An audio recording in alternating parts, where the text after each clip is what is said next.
Muy buenas noches, tengan todos ustedes, sean bienvenidos a una edición más de su programa CEI en Contexto, un programa del Centro de Estudios Espinosa Iglesias que es auspiciado a su vez por la Fundación Espinosa Ru García. Bueno, en esta ocasión vamos a estar hablando sobre el presidente Trump y su impacto sobre México. Y bueno, pues para esto tenemos a dos especialistas, al doctor Carlos Heredia, quien es director de la División de Estudios Internacionales del Centro del CIDE. Carlos, muchas gracias por acompañarnos.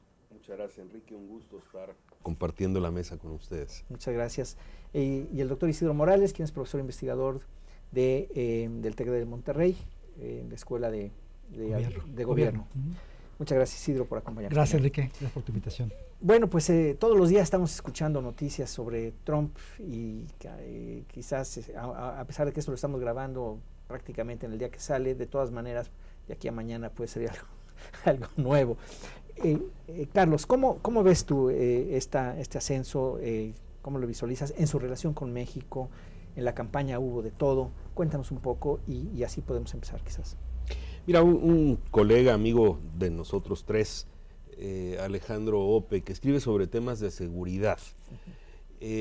Hace un par de columnas, hará una semana, un poco más, él decía que el CISEN, el Centro de Inteligencia del Gobierno de México, anualmente hace un atlas de riesgos en México. Entonces ahí pone pues que un riesgo es el crimen organizado, otro riesgo es un terremoto, otro riesgo es que hay escasez de gasolina.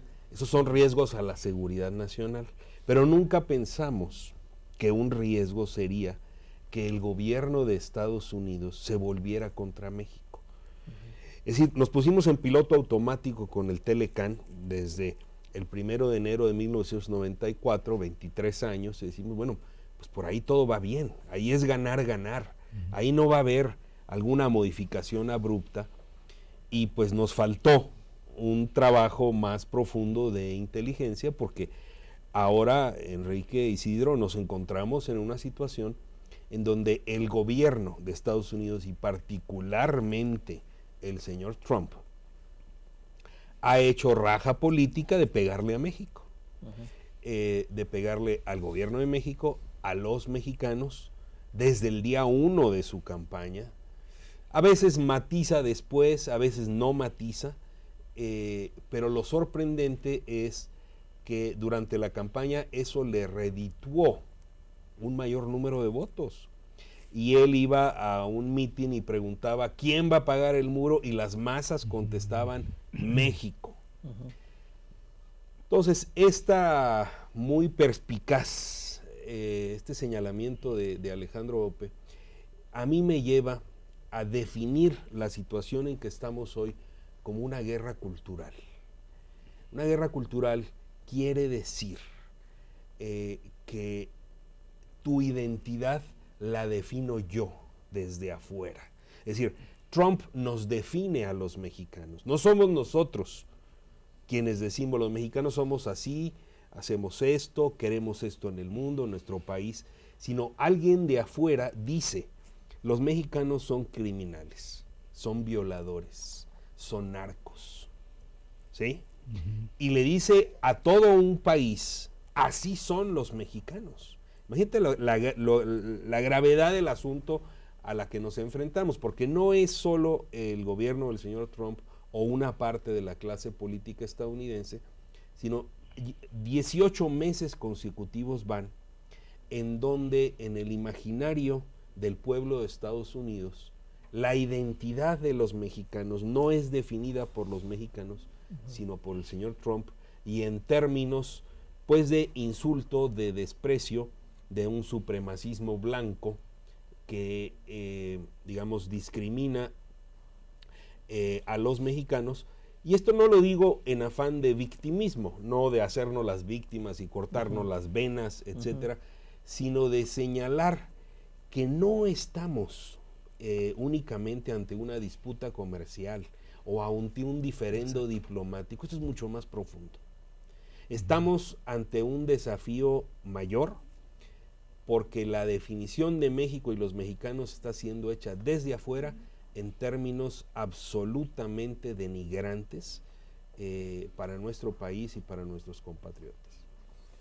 Pues está fuerte. A ver, Isidro, ¿cómo yo estoy de reaccionas? acuerdo con Carlos. Yo solamente agregaría en la parte de la guerra cultural, que ya había antecedentes también a nivel de la academia. Un autor como Samuel Huntington, que es muy conocido, incluso respetado en México, escribió un libro que se llama ¿Quiénes somos nosotros? Escribió en inglés, pues tradujo en español. Y sacó en Foreign Policy, sacó en aquella época un pequeño ensayo.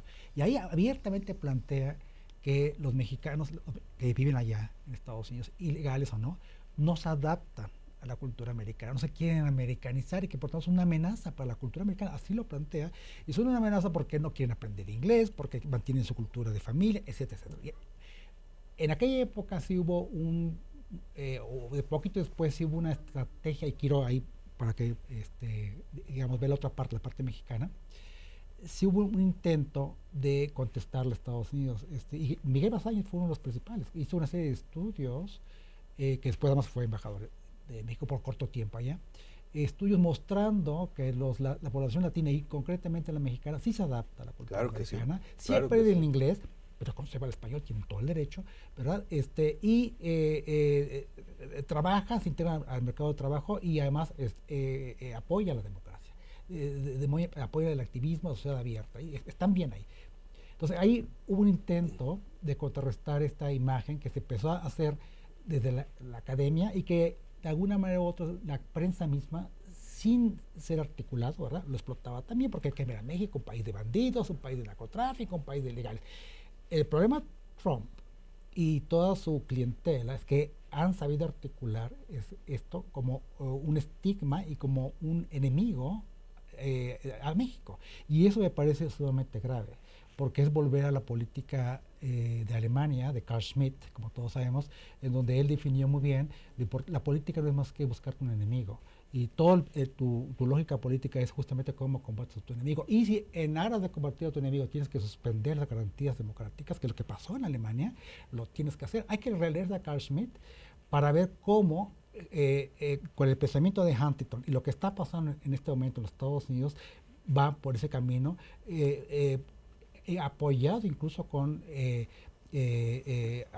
asistentes como Stephen Bannon, que para mí es sumamente peligroso porque él manejó prensa y ahora está incluso en el Consejo Nacional de Seguridad, en donde abiertamente está diciendo el verdadero partido de oposición en Estados Unidos es la prensa. Entonces ahí vemos cómo va a haber una campaña de propaganda ahí, en donde el enemigo también es la prensa, son los mexicanos, son los chinos. Entonces ahí va construyendo algo que donde incluso te puede arriesgar suspender las garantías democráticas, que ya han sido lesionadas incluso por George W. Bush, por el terrorismo en Estados Unidos. Ahí yo veo la gravedad. Y nomás como colofón, México había empezado a tener una respuesta, pero creo que la respuesta actual del gobierno ha sido de suma debilidad. Debilidad cuando le invita a Trump cuando es candidato y lo recibe como jefe de Estado. Y luego, peor todavía, ya que lo invitaste, acepta su agenda. Eso para mí fue penoso y humillante, honestamente. Debilidad cuando es presidente y le mandas inmediatamente a los negociadores, entre ellos a Luis de Garay, y en plena negociación, ¿verdad?, anuncia que va a hacer el muro, y en plena negociación por Twitter, pero si no viene a pagar el presidente, ¿a qué viene? ¡Oh! A mí eso también es escandaloso. Hay que leerse el libro de Trump, no lo han leído, ni Videgaray, ni Peña Nieto, lo tienen que leer sus libros. Él plantea abiertamente, a mí me gusta mucho negociar, y cuando yo veo debilidad y miedo, quiero sangre. Yo solamente respeto al que se hace fuerte y me puede contraatacar. Léanlo. Bueno, tenemos 2 minutos para irnos al corte. Carlos, una mini reacción a lo que dice Isidro. A ver, hay que preguntarnos qué quiere negociar Trump y qué no quiere negociar, y qué entiende él por la palabra negociar. A mí, yo me quedo con la impresión, Enrique, de que él ya tomó sus decisiones respecto del Tratado de Libre Comercio de América del Norte, respecto de cómo lidiar con México. Ya son decisiones tomadas y él simplemente va a poner sobre la mesa sus propias decisiones y va a decir, o lo tomas o lo dejas. Yo no veo negociación posible. No veo que a Trump le interese, a ver, México, ¿cuántas canicas traes? A ver, Canadá, ¿cuántas traes? Te cambio estas por estas, que entre en una serie de transacciones en donde las tres partes cedan. Yo no lo veo eso. Si nos atenemos al patrón de conducta que ha exhibido, Trump lo que quiere es, pues mira, el menú es de una sola sopa, es la mía, lo tomas o lo dejas. Bueno, imagínate, pues sí está fuerte. Ahorita, si les parece, regresamos a los componentes de esa sopa, y en realidad si coincidimos en que esto efectivamente así es. Las decisiones están tomadas, va por allá, y qué es lo que podemos hacer nosotros, ¿les parece? Bueno, regresamos, estamos con ustedes en CEI en Contexto, volvemos.